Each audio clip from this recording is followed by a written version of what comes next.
I mean, yeah, it's pretty damning when someone's seen the data and comes out and says something like that. But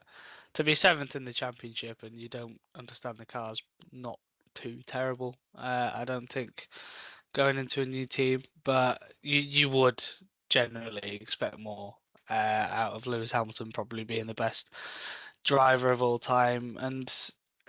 yeah, I think we were talking about it off air before, and I made a few jokes, but it does generally just come down to Lewis.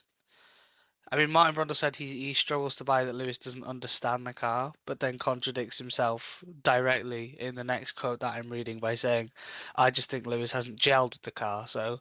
I'm not really sure he understands the point he was making. But what I think he was trying to say is,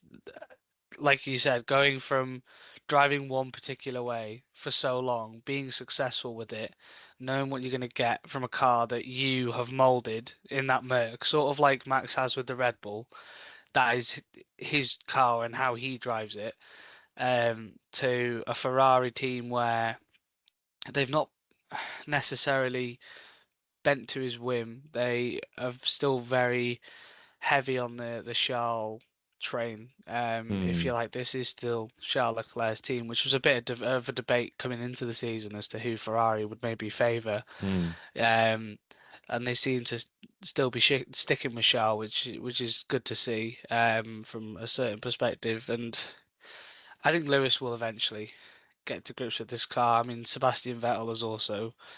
said pretty much the same thing that Brundle and we've been saying, that he thinks Lewis will eventually get used to the car, and it does just take ages